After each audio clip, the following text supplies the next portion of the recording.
తెలంగాణలో అలాట్ అయ్యేటువంటి అవకాశం ఉన్న వాళ్ళు ఇక్కడ తీసుకున్నారు. దానివల్ల ఆంధ్ర రాష్ట్రం ఇవాళ కొత్తగా ఏర్పడే రాష్ట్రంలో చాలా సమస్యలు ఉన్నాయి. ఈ సమస్యలు కాకుండా ఎన్టీఆర్ యూనివర్సిటీ యాజమాన్యం పూర్తిగా నిర్లక్ష్య వైఖరితో పేరెంట్స్ వెళ్లి విన్నవించుకుంటున్నా కూడా ఇష్టారీతిలో కౌన్సిలింగ్ యొక్క ప్రాసెస్ నడిపిస్తా ఉన్నారు. దీనికి తీవ్రమైనటువంటి పరిస్థితి, అన్యాయం జరుగుతూ ఉంది. ఈ పిల్లలకు పీజీ చేసే అవకాశం ఉన్న వాళ్ళకి సీట్లన్నీ కూడా మిగిలిపోయి ఇది మేనేజ్మెంట్ ని సపోర్ట్ చేయడం కోసం దేనికోసం అర్థం కావని పరిస్థితి ఉంది. ఫీజు 10 లక్షలుగా ఉంది. అంతకుముందున్న ఫీజును తగ్గించారు.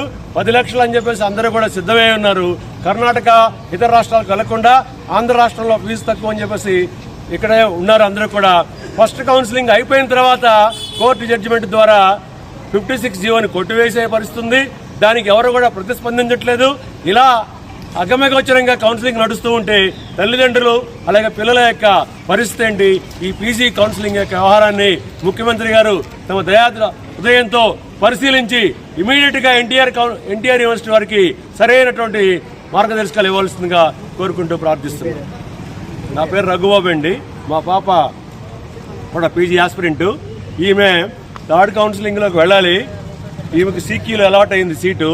సీక్యూలో అలాట్ అయిన వాడు ఓన్లీ సీక్యూల్ అప్గ్రేడేషన్కి వెళ్ళాలట, మేనేజ్మెంట్కి వెళ్ళడానికి లేదట. వాడికి బ్రాంచ్ ఇష్టమే, ఆయన బ్రాంచ్ కోసం వెళ్ళొచ్చు. కానీ అదే ఎంక్యూలో అలాట్ అయిన వాడు సీక్యూకి వెళ్ళొచ్చట, ఎంక్యూకి వెళ్ళొచ్చట. ఇతనికున్న న్యాయం వాళ్ళకి కూడా ఉండాలి కదా. లేదంటే బ్లాక్ చేయాలంటారు. బ్లాక్ చేయాలంటే సెకండ్ కౌన్సిలింగ్ బ్లాక్ చేస్తే చాలా మంది మెరిట్ స్టూడెంట్స్ ఏం చేశారంటే వాళ్ళకున్న అవకాశాన్ని జీవోలో ఉన్న లోపాలను ఆధారం చేసుకుని ఒక్కొక్కరు 4 సీట్లు ఆపుకున్నారు. ఇప్పుడు రేపు రొద్దున ఈ అమ్మాయి కంటే కూడా మెరిట్ లేని వాళ్ళు సీట్లు మిగిలే ప్రమాదం ఉన్నందువల్ల ఈమె కంటే తక్కువ ర్యాంక్ వచ్చిన వాళ్ళు, అంటే తక్కువ మెరిట్ ఉన్న వాళ్ళు మంచి బ్రాంచ్లో చేరే అవకాశం ఉంది.